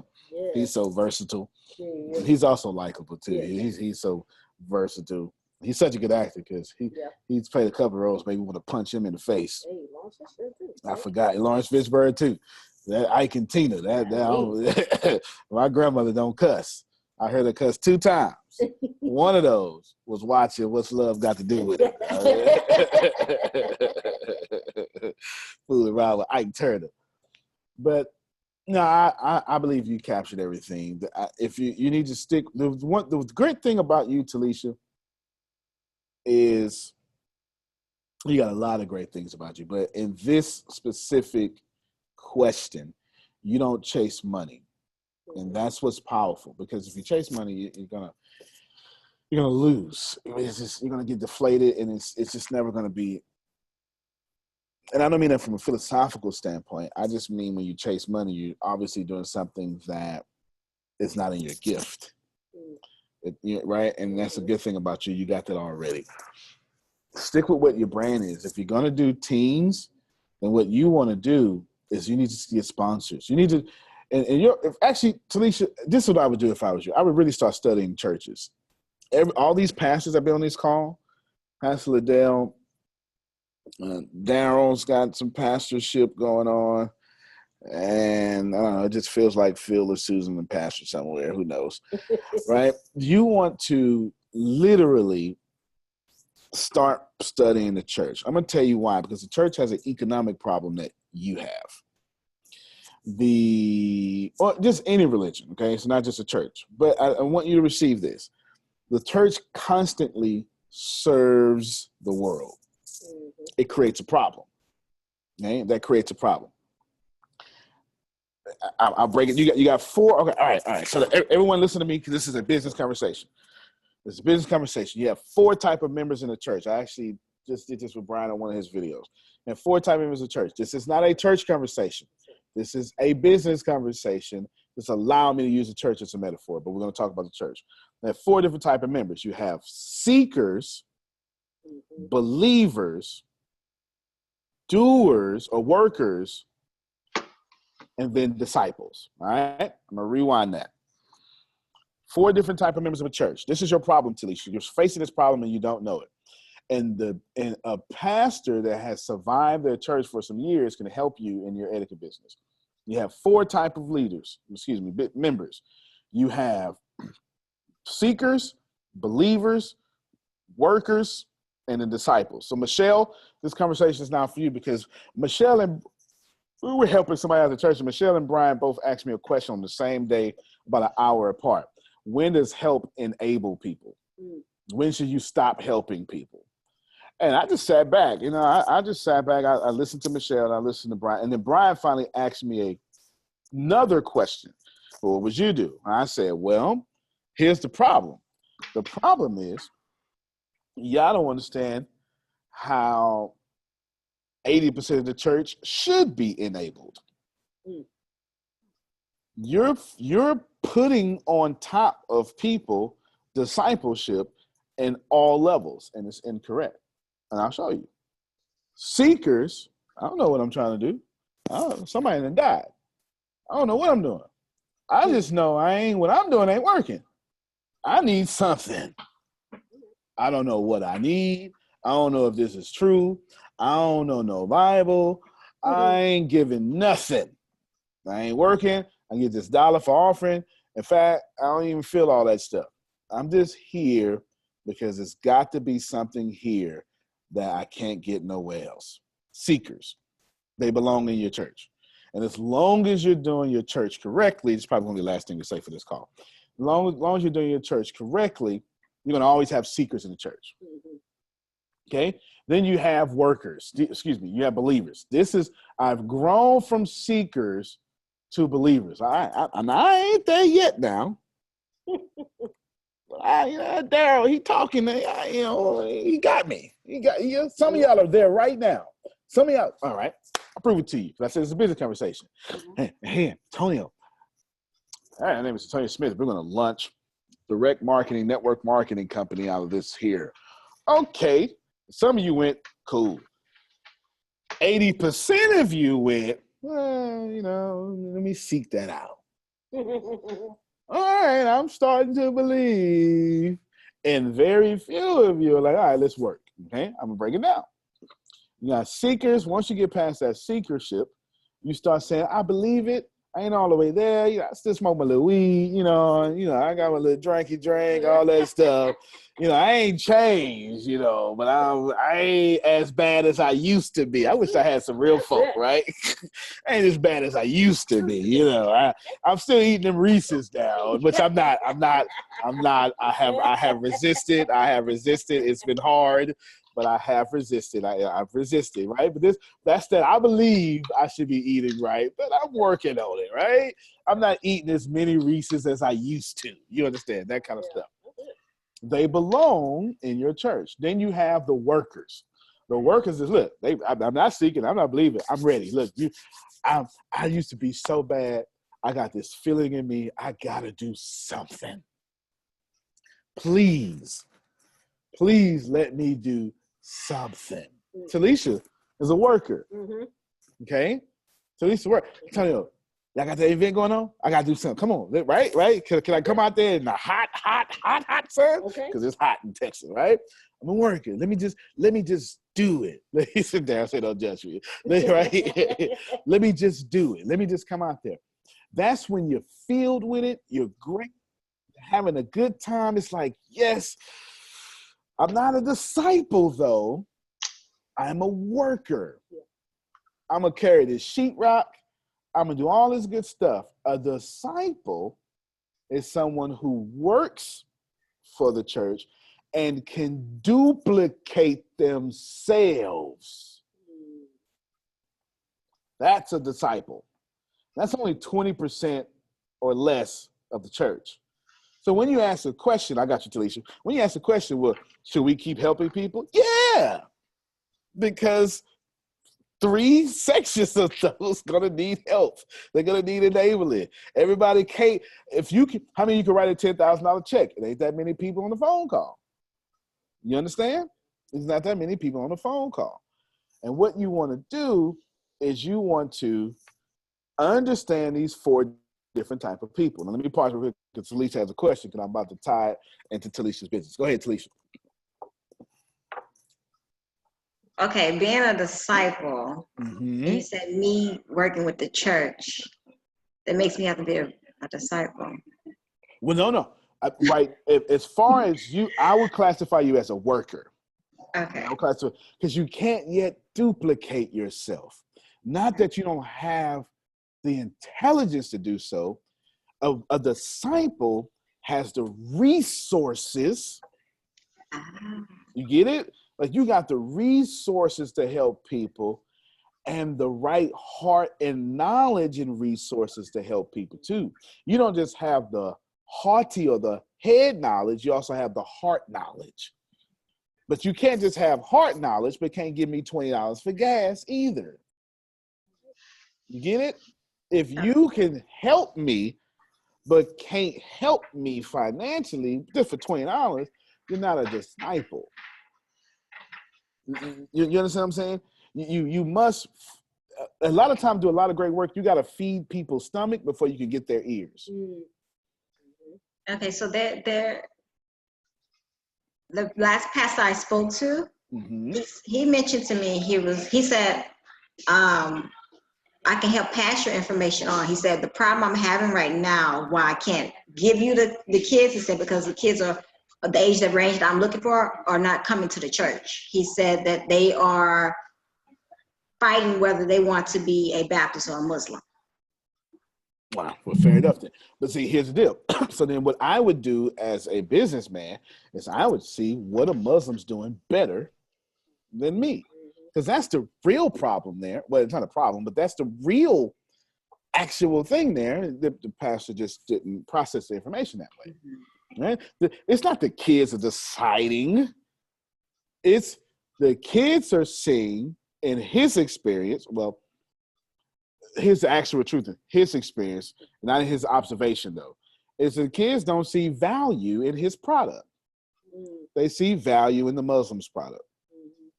You understand? That's the truth. If you keep it business, that's what those kids said in his observation, but in his experience, he didn't accept that. You understand? He observed that fact, but he didn't experience it and, and let that wash over him. Now, the reason why I broke it down like that to you, Talisha, is because I understand that at least 75 to 80% of my, if we call it a church, or am I right? I gave you 4 categories, 3 of them, from the seekers, believers, the workers, they not giving. If they do give, it ain't much. This is why you got people have 2 services and all their money come from the 7 a.m. Because only disciples get up at 7 a.m. Do you understand? Do you understand what I'm saying? Because the other folks just got out the club. They need a 12 o'clock service. You get what I'm saying? They need a 12 o'clock service. Now, I want you to process this information.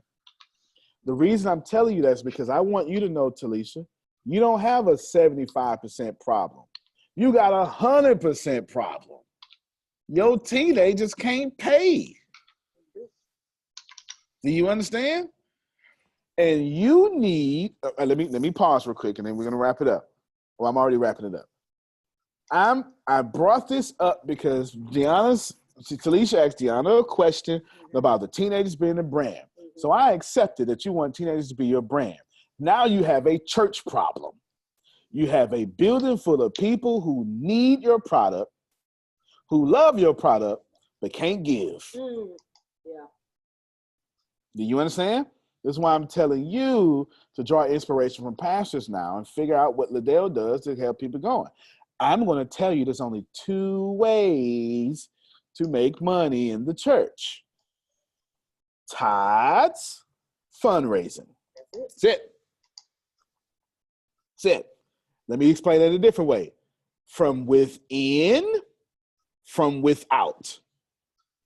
From the teenagers, from sponsors. You see what I just did there? I'll do it again. Watch my hands. Tithes, fundraising. Members, baking cookies and stand outside of Walmart. Or teenagers, Coca-Cola. You get what I'm saying? I'm telling you, you got a dying church. Your business etiquette, business is a dying church. Not in the sense of your business is dying, but you have members, customers who can't pay. And if you had the experience of a religious, like a nonprofit of any type, they got the same problem, but they still exist, don't they? And they survive every week, don't they? Because they understand something you don't. If you can't get money from within, you go get money from without. Are you catching me? Is that not? Okay, she's not catching. That's okay. Basically, what I'm telling you, Talisha, is you're trying to make money. That's your problem. You need to raise money. Okay, she got it now, all right? You can't make money in your business model. You raise money in your business model. And then there's some legal ways to have what you're raising to create a salary for you. The question. Yes, ma'am. It's probably a tempest thing, but that means I need to make my business a nonprofit instead of for-profit in order to do that, right? Well, that's no. I just want you to, since you have, not necessarily, you just have members who can't pay. Let's just focus on that. Don't focus on the entity. Focus on the customer. Okay, you can get sponsors as a for-profit. You get sponsors as a for-profit. I think that's where you get a disconnect. I don't think you know that you can be a for-profit and get sponsors. Daryl said teaching to be self-sufficient. You're going to have to. Self-sufficient. You're going to teach your teenagers how to pay, but you can't right now because you're going to go out of business until then.